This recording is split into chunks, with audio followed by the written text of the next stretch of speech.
इस वीर भूमि हरियाणा के गोहाने में पहुंचने पर आपका सभी मंचासीन हमारे नेतागण, सज्जन वृंद और इस सभा में उपस्थित सभी श्रोतागण एवं भारतीय जनता पार्टी हरियाणा के सभी कार्यकर्ताओं की तरफ से आपका हृदय की गहराइयों से अभिनंदन करते हुए आपको आमंत्रित करती हूं। धन्यवाद। भारत माता की, भारत माता की, भारत माता की। सारे बुजुर्गों ने, भाई बहनों ने और नौजवान साथियों ने राम राम। सोनीपत की इस धरती से मैं देश के महान सपूत सर छोटू राम जी को प्रणाम करता हूं।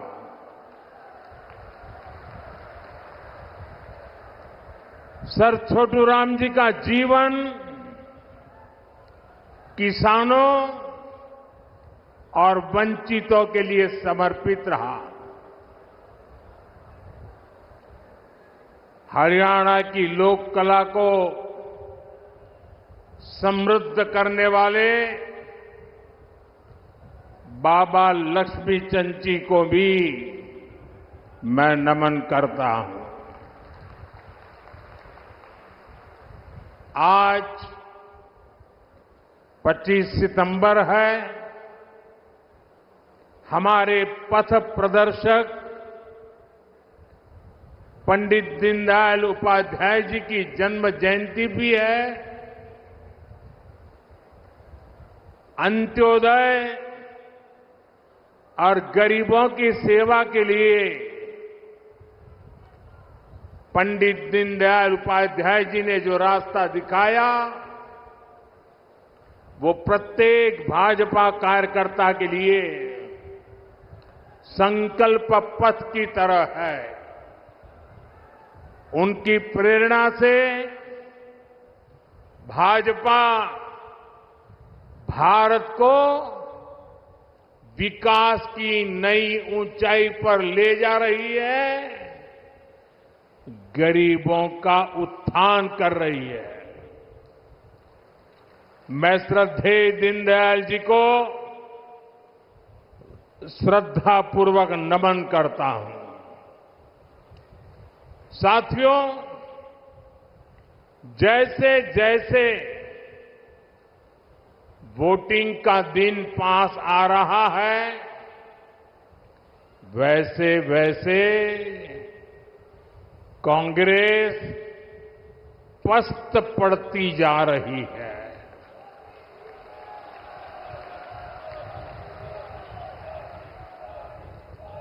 हरियाणा में भाजपा के लिए समर्थन बढ़ता ही जा रहा है।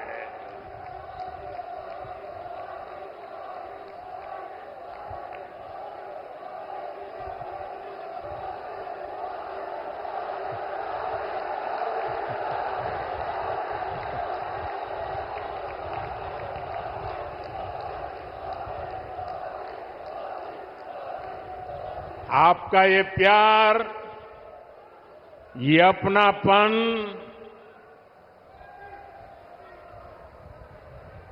हरियाणा का ये प्यार तो मेरी जिंदगी की बहुत बड़ी अमानत है।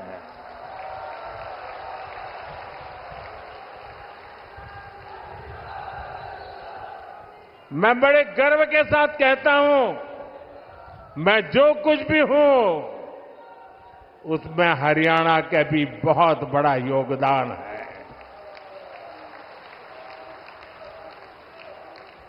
आज पूरा हरियाणा कह रहा है, फिर एक बार भाजपा सरकार, फिर एक बार।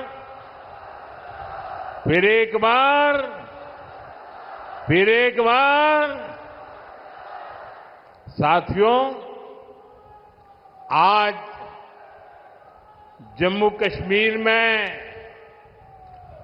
दूसरे चरण का मतदान भी हो रहा है।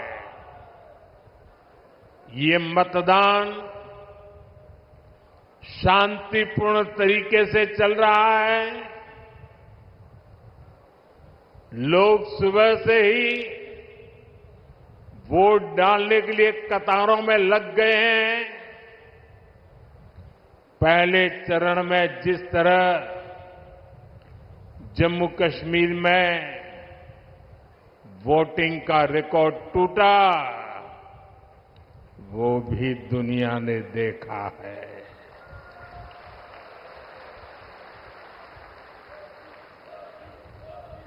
मैं जम्मू कश्मीर के लोगों की सराहना करूंगा, उन्हें बधाई दूंगा कि वो लोकतंत्र के इस पर्व में उतने उत्साह से हिस्सा ले रहे हैं। साथियों, भाजपा सरकार में हरियाणा आज खेती और उद्योग दोनों मामलों में देश के टॉप राज्यों में अपनी जगह बना रहा है। जब औद्योगिकरण बढ़ता है तो इसका सबसे अधिक फायदा गरीब को, किसान को और दलित को होता है। बाबा साहब आंबेडकर, जिन्होंने बाबा साहब आंबेडकर को पढ़ा होगा, न पढ़ा हो तो पढ़ ले। बाबा साहब आंबेडकर मानते थे कि दलितों के सशक्तिकरण में उद्योगों की बड़ी भूमिका होती है। वो देखते थे कि गरीब के पास, दलितों के पास, वंचितों के पास पर्याप्त जमीन नहीं होती। वो जानते थे बहुत से गरीब साथी भूमिहीन होते थे, खेत मजदूरी में अपनी जिंदगी काटते थे। इसलिए बाबा साहब कहते थे कि जब फैक्ट्रियां लगती है तो दलितों, वंचितों को अवसर मिलता है। इसलिए बाबा साहब दलितों से टेक्निकल स्किल सीखने के लिए कहते थे। भाजपा की नीति निर्णयों में, भाजपा के विचारों में आपको बाबा साहब की यही सोच दिखाई देगी। दलित और वंचित समाज को उद्योगों में अवसर देकर ही सच्चा सशक्तिकरण संभव है। साथियों, आज हमारे भारत में एक और चुनौती है जिस पर सिर्फ और सिर्फ भाजपा ही बात करती है। हमारे देश में खेत का साइज भी लगातार कम हो रहा है। जैसे जैसे परिवार बढ़ता है, जमीन के टुकड़े होते हैं, जमीन बढ़ जाती है। धीरे धीरे एक छोटा टुकड़ा बच्चों के नसीब आता है।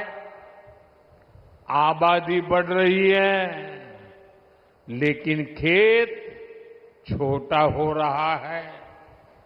ऐसे में खेती से जुड़े सभी अर्थशास्त्री भी मानते हैं कि गांव में खेती के साथ साथ कमाई के दूसरे जरिए भी होने चाहिए।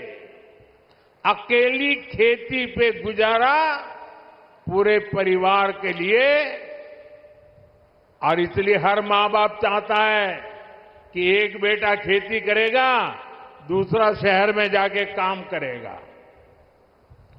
और इसलिए जब उद्योगों का विस्तार होता है तो उससे किसानों का जीवन भी बेहतर होता है।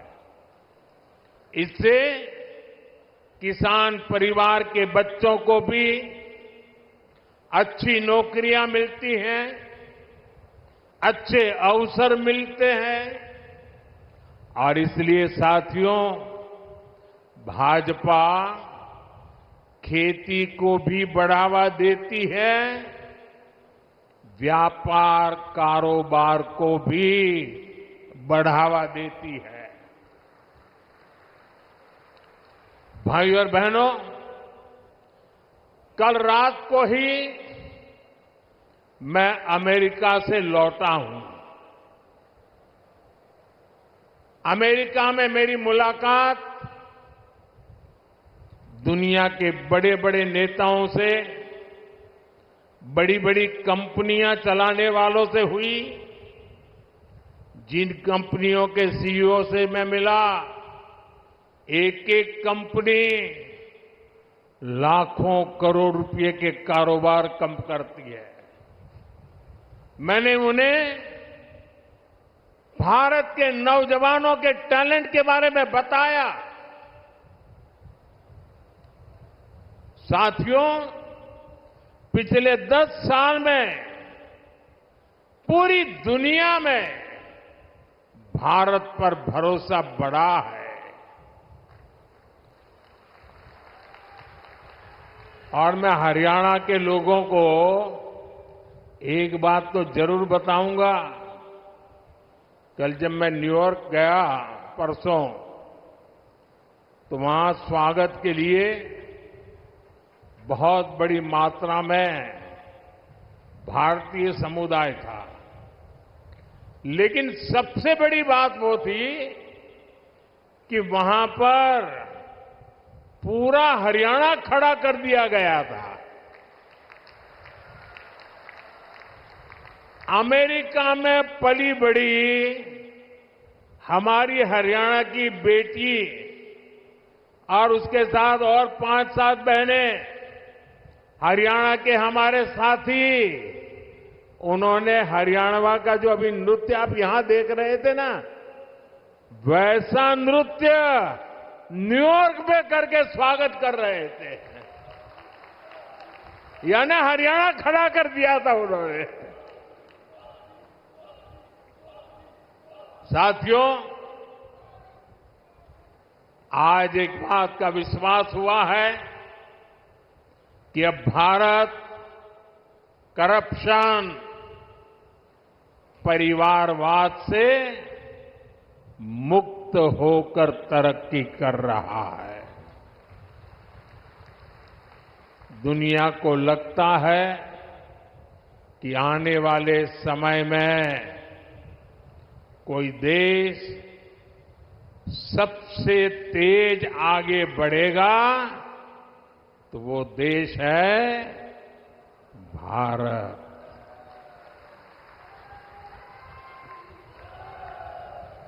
बेटे, आप बहुत बढ़िया चित्र बना के लाए हो, लेकिन ऐसे खड़े रहोगे तो थक जाओगे।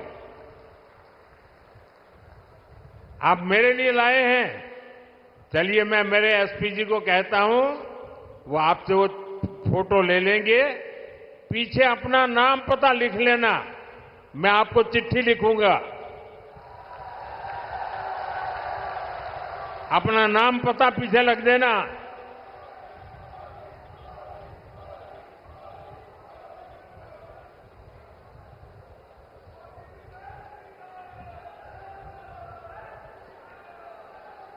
इतना बढ़िया चित्र बनाया है इस बेटे ने।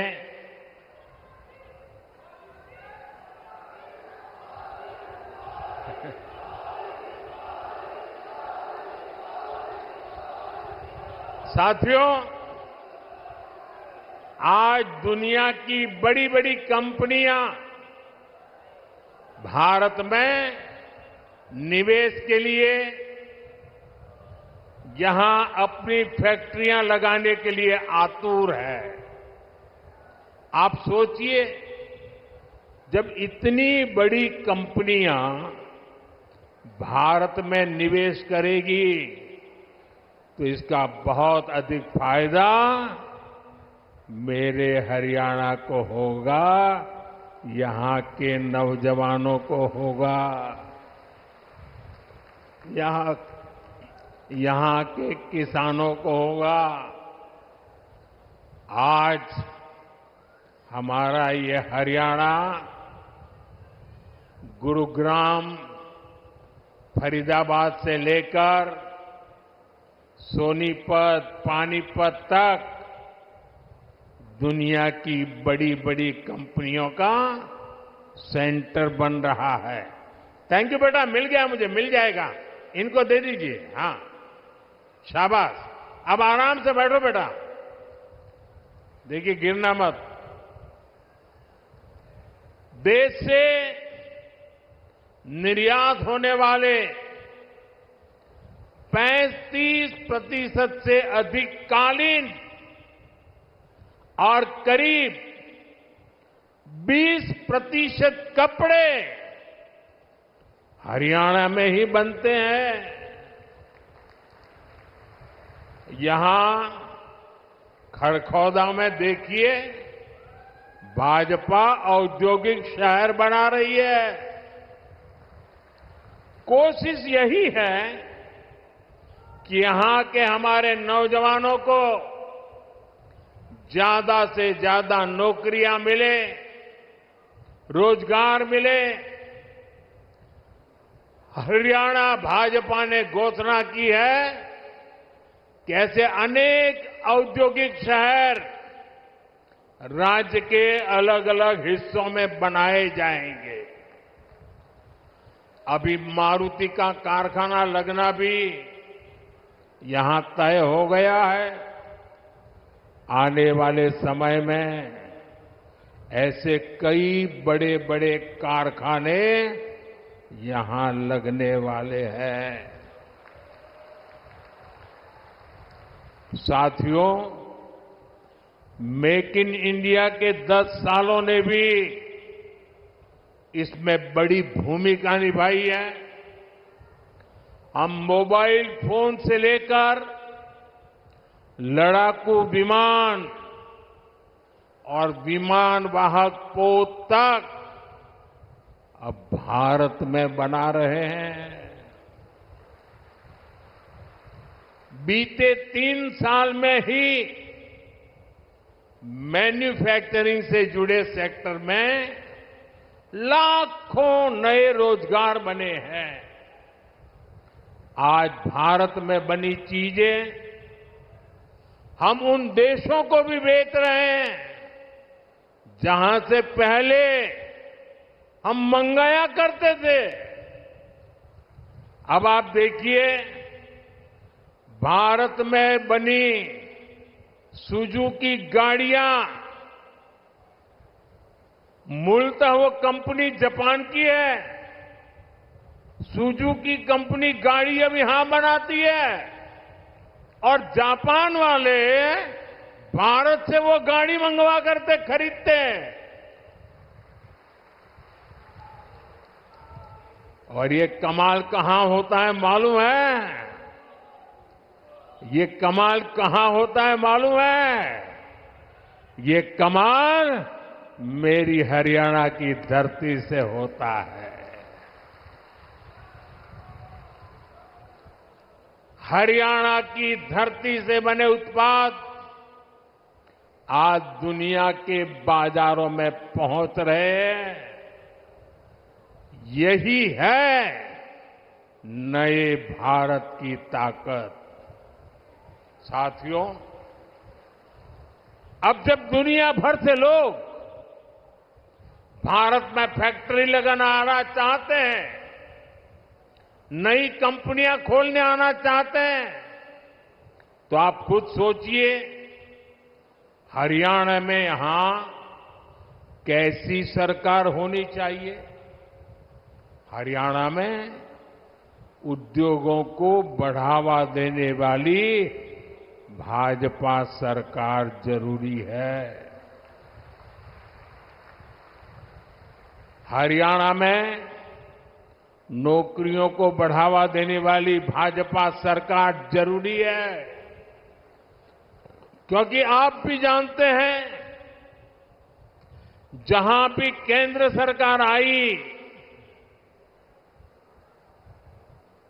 और कांग्रेस को मौका मिला, जहां जहां कांग्रेस ने पैर रखा, एक काम पक्का, करप्शन, करप्शन, करप्शन, भ्रष्टाचार, भ्रष्टाचार, भ्रष्टाचार, भाई भतीजावाद, भाई भतीजावाद, भाई भतीजावाद। भारत के सरकारी सिस्टम में भ्रष्टाचार को पैदा करने वाली, पालना पोसने वाली, हमारे देश में भ्रष्टाचार की कोई जन्मदात्री है तो कांग्रेस पार्टी है। कांग्रेस का शाही परिवार देश का सबसे भ्रष्ट परिवार है, और जब हाईकमान भ्रष्टाचारी है तो नीचे फिर लूट का खुला लाइसेंस मिल ही जाता है। याद कीजिए 10 साल पहले जब यहां कांग्रेस की सरकार थी तब क्या होता था। आज जो नए वोटर है ना 18 साल 20 साल के, उन्हें तो पता तक नहीं होगा कि 10 साल पहले हरियाणा को कैसे लूटा गया था। तब हरियाणा में किसानों की जमीन को जम करके लूटा गया। कांग्रेस ने हरियाणा को दलालों और दामादों के हवाले कर दिया था। दलालों और दामादों से बचना है तो कमल ही बचाएगा।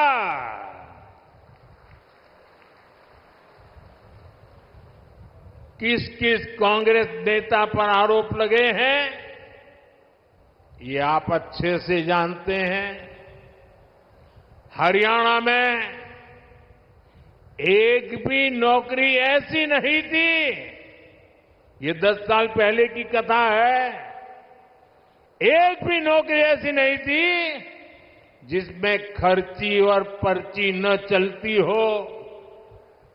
सरकारी ठेकों में जमकर भ्रष्टाचार होता था। हरियाणा को लूट कर खाने वाली ऐसी करप्ट कांग्रेस को हरियाणा की सरकार से मीलों मीलों दूर रखना है, तब जाके हरियाणा बचेगा। और आपका तो मुझ पर हक है, मुझे भी तो हरियाणा का कर्ज चुकाना है।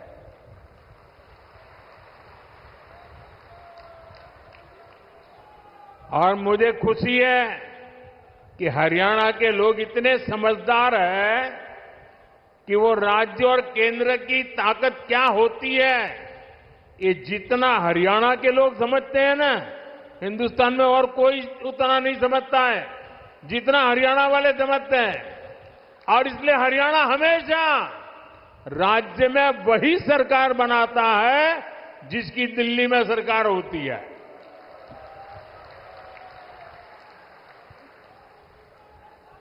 हरियाणा के लोगों की इसकी बराबर समझ है।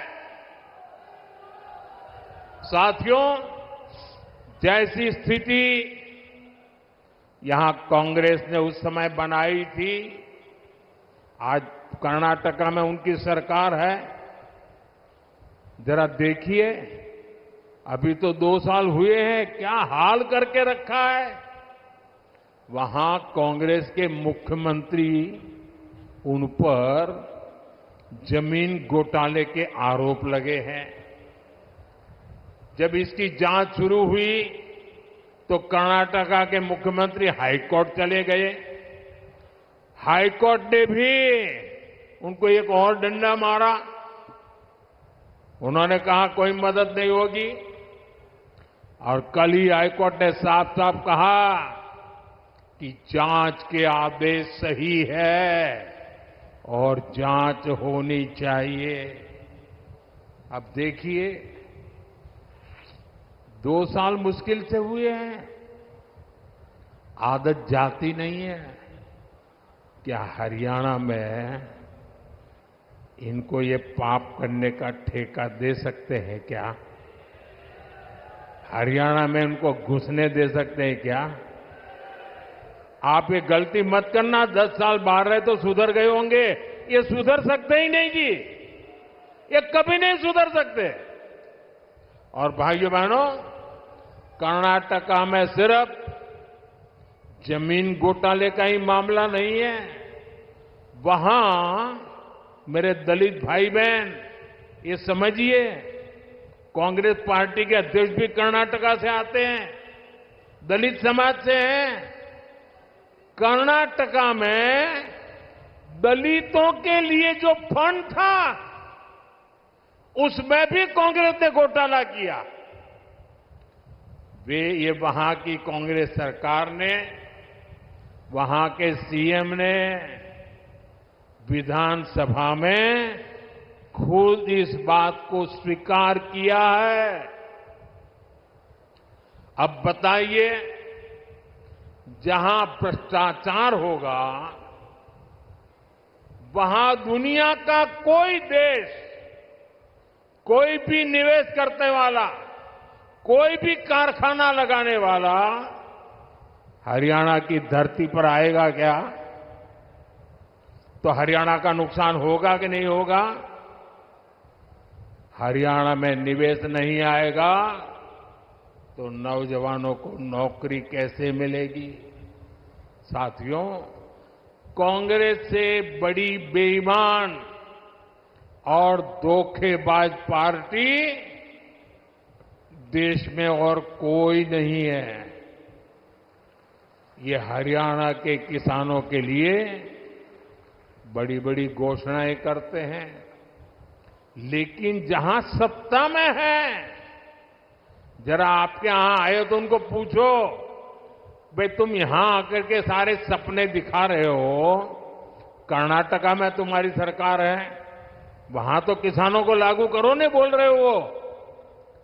तेलंगाना में तुम्हारी सरकार है, वहां तो लागू करो।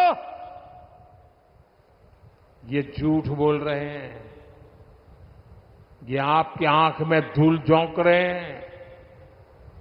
साथियों, हरियाणा की भाजपा सरकार ने किसानों से 24 फसलें एमएसपी पर खरीदने का फैसला लिया, लेकिन जब यहां कांग्रेस की सरकार थी तो एमएसपी पर फसलें खरीदने से सबसे ज्यादा नफरत करती थी।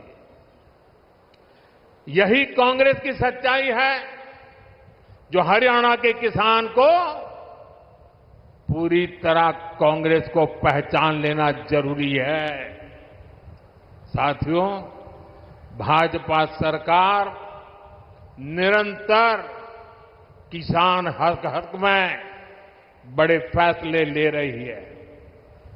अपनी तीसरी पारी के पहले 100 दिनों में ही हमारी सरकार ने किसानों के लिए अनेक बड़े फैसले लिए हैं। कुछ दिन पहले ही केंद्र सरकार ने बासमती के निर्यात को लेकर बड़ा फैसला लिया। अभी तक बासमती के एक्सपोर्ट के लिए न्यूनतम मूल्य तय था, उस सीमा से नीचे निर्यात संभव नहीं था। इससे भारत के बजाय दूसरे देशों से लोग इंपोर्ट करते थे। अब हमने किसानों की भलाई के लिए ये सीमा भी हटा दी है और इससे ज्यादा बासमती एक्सपोर्ट हो पाएगा। इसका सीधा फायदा धान किसानों को होगा, उन्हें और ज्यादा पैसा मिलेगा। साथियों, हमने भारत के तिलहन किसानों के लिए भी बड़ा फैसला लिया है।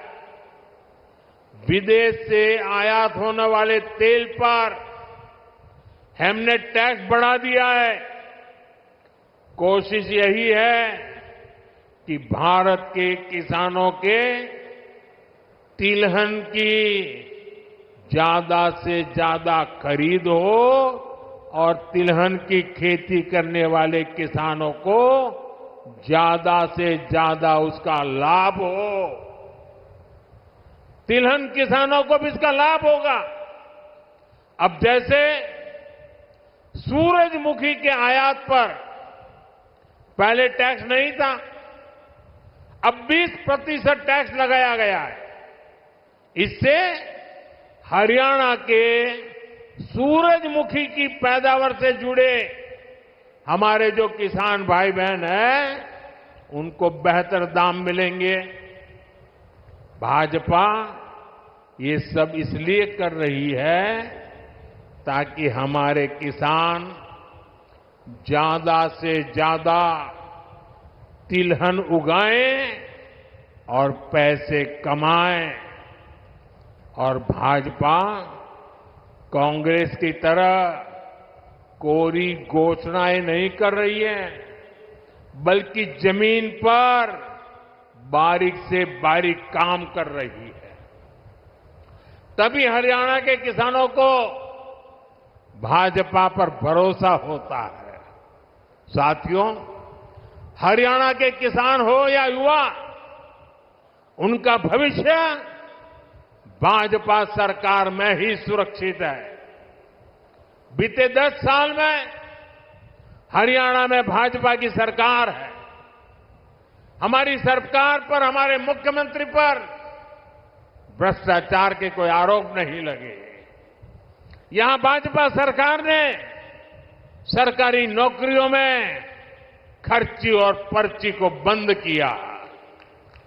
8 अक्टूबर के बाद भाजपा की नई सरकार एक बार फिर नौजवानों के लिए हजारों नए अवसर बनाएगी। यहां युवाओं को बहुत बड़ी संख्या में नए रोजगार मिलेंगे। साथियों, सोनीपत, पानीपत की ये पूरी बेल्ट अवसरों से भरी है।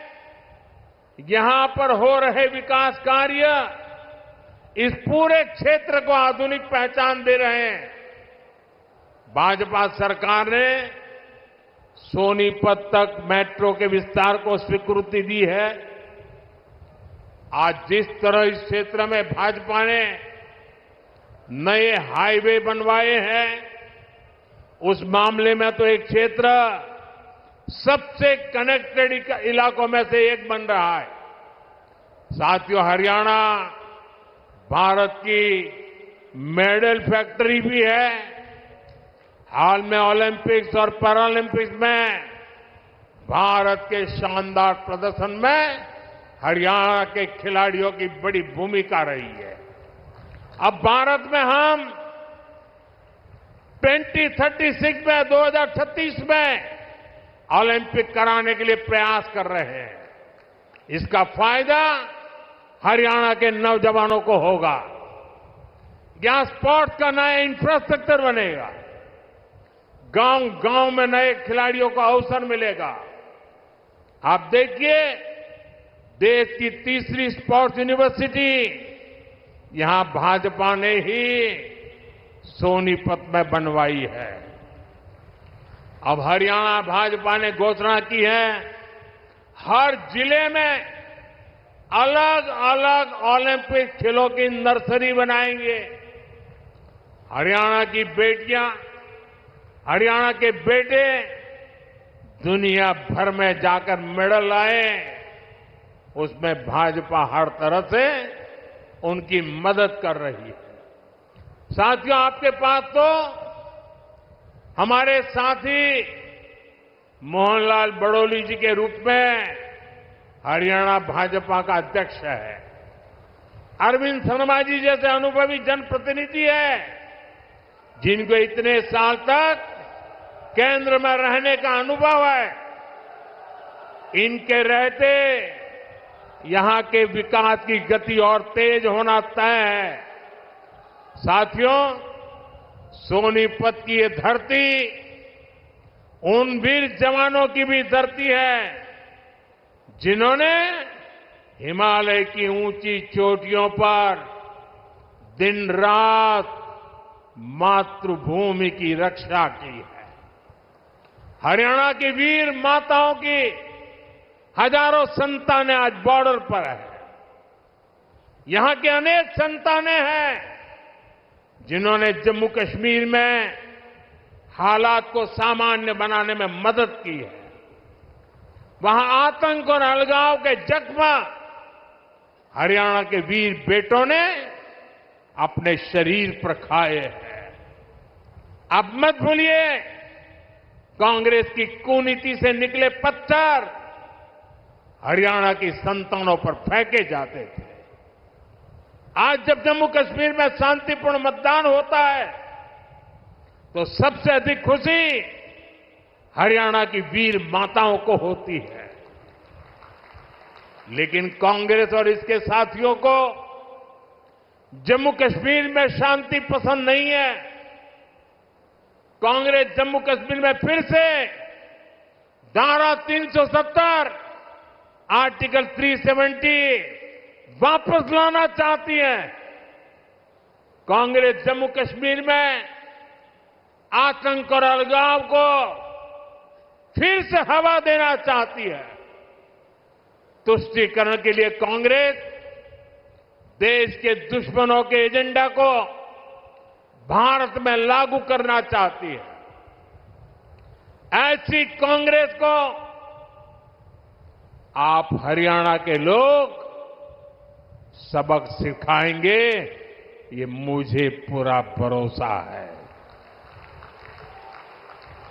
आर्टिकल 370 को वापस लाना उन वीरों की कुर्बानी का अपमान होगा, जिन्होंने जम्मू कश्मीर में आतंक के खिलाफ लड़ाई लड़ी है। साथियों, कांग्रेस ने दलितों, पिछड़ों और शोषितों के साथ भी धोखा किया है। आजकल कांग्रेस के भीतर यहां जो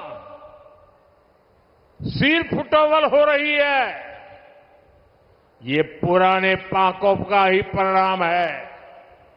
याद कीजिए, 2014 से पहले जब यहां कांग्रेस का राज था, जब हुड्डा जी यहां सीएम हुआ करते थे, तब ऐसा कोई साल नहीं था जब दलितों के साथ अन्याय नहीं होता था। अनेक दलितों को जान से हाथ धोना पड़ा। दलित परिवारों की बहु बेटियों पर अत्याचार होते थे। हर कोई जानता था कि दलितों के खिलाफ इस घिनौने खेल को कांग्रेस ही खाद पानी देती है। और जो भी कांग्रेस की दलित विरोधी हरकत के खिलाफ बोलता है, कांग्रेस उसके खिलाफ साजिशें करने लगती है।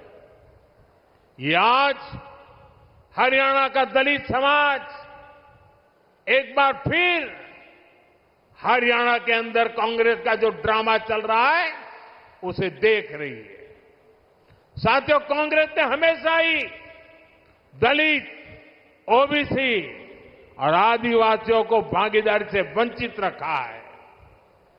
ये तो बाबा साहब आंबेडकर थे जिन्होंने दलितों को आरक्षण दिया, वरना ओबीसी की तरह दलितों को भी अपने हक के लिए कांग्रेस की हार का ही इंतजार करना पड़ता। जब जब कांग्रेस सरकार से दूर रही है, तब तब गरीबों को, एससी, एसटी, ओबीसी को उनका हक मिला है। और जब जब कांग्रेस सरकार में रही है, उसने दलितों, पिछड़ों का हक छीना है। कांग्रेस के शाही परिवार से जो भी प्रधानमंत्री बना, उसने हमेशा आरक्षण का विरोध किया है। आरक्षण का विरोध, आरक्षण से नफरत, ये कांग्रेस के डीएनए में है। इसलिए आज भी हम देखते हैं कांग्रेस के शाही खानदान की चौथी पीढ़ी भी आरक्षण को हटाने की बात कर रही है। आपको कांग्रेस की आरक्षण विरोधी चालों से सावधान रहना है। साथियों, बीजेपी ने दलित, ओबीसी और आदिवासियों को सही मायने में भागीदारी दी है। वंचित और पिछड़े समाज के हर व्यक्ति को भाजपा ने हमेशा आगे बढ़ाया। यहां हरियाणा में देखिए, हमारे नायब सिंह सैनी जी को भाजपा ने सीएम बनाया। इतने कम समय में ही इन्होंने पूरे हरियाणा के लोगों के दिल में जगह बनाई है। आज यहां लोग कहते हैं कि यो नायब सैनी एक किसान मजदूर का बेटा से, इसके किवाड़ लोगा ताई 24 घंटे खुले रवे से।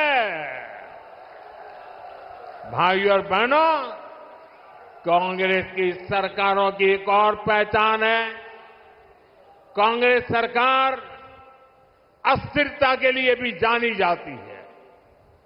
बीते कुछ सालों में ही जहां जहां इनकी सरकारें बनी, वहां यही दिखने को मिला है।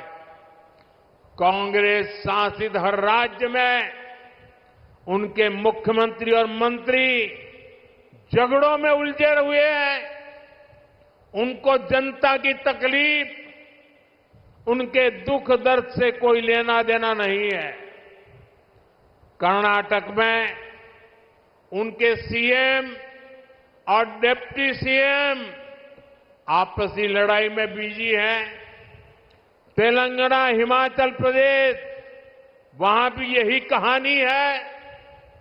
राजस्थान और छत्तीसगढ़ में भी जब उनकी सरकारें थी, पूरा 5 साल नंबर 1, नंबर 2 एक दूसरे की टांग खींचने में लगे रहे। इसलिए हरियाणा को भी बहुत सावधान रहना है। गलती से भी मेरे शब्द लिख कर देखना भाइयों, हरियाणा का मुझ पे हक है, इसलिए मैं अपनी बात आपके सामने बड़े विश्वास से कह रहा हूं।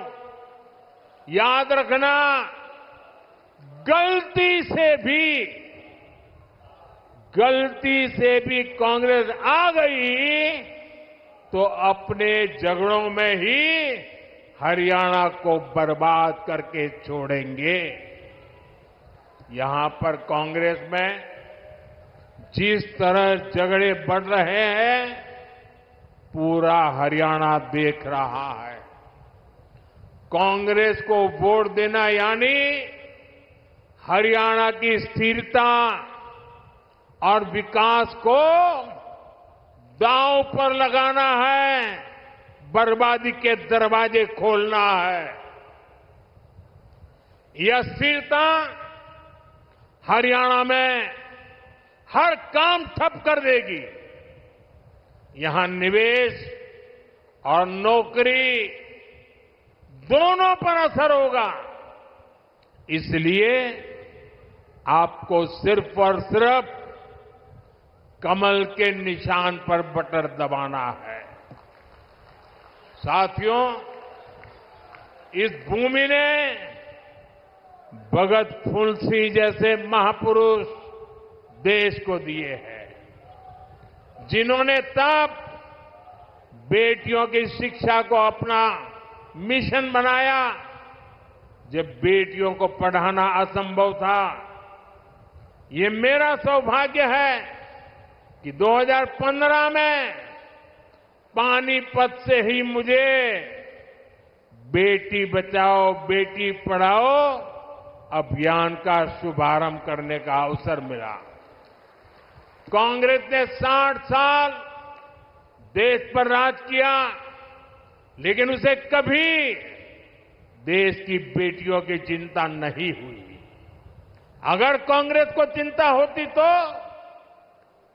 गैस, नल से जल, बिजली, टॉयलेट, बैंक में खाते, ऐसी मूल सुविधाएं आज 60-70 साल के बाद मेरे आने के बाद मिली। मुझे संतोष है कि बेटी बचाओ बेटी पढ़ाओ से हरियाणा को फायदा हुआ।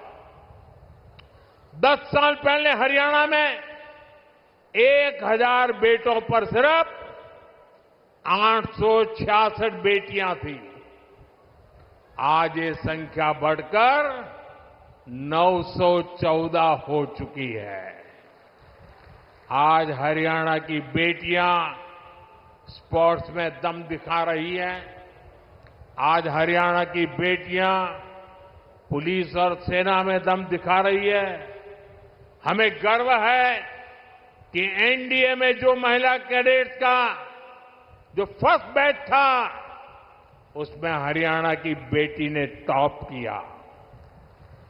साथियों, हरियाणा भाजपा नारी शक्ति को और सशक्त करने के लिए आगे बढ़कर काम कर रही है। हरियाणा भाजपा ने लाड़ो लक्ष्मी योजना के तहत हर महीने 2100 रुपये देने का वायदा किया है। गरीब परिवारों को 500 रुपये में गैस सिलेंडर देने की भी योजना जारी रहेगी। हरियाणा भाजपा ने 5 लाख लखपति दीदी बनाने और हर गांव में ड्रोन पायलट दीदी बनाने की भी घोषणा की है। साथियों, भाजपा का संकल्प ये पक्की गारंटी होता है। भाजपा जो कहती है वो करके दिखाती है। हरियाणा में भी हर वायदे तेजी से जमीन पर उतर के रहेंगे, आपके घर तक पहुंचेंगे। इसलिए 5 अक्टूबर को हमारे इन सभी उम्मीदवारों को भारी मतों से विजयी बनाना है। लगातार तीसरी बार हरियाणा में कमल खिलाना है। एक बार फिर इतनी बड़ी संख्या में हमें आशीर्वाद देने के लिए आप आए, मैं आपका बहुत बहुत आभारी हूं। दोनों हाथ ऊपर करके पूरी ताकत से मेरे साथ बोलिए, भारत माता की, भारत माता की, भारत माता की। बहुत बहुत धन्यवाद।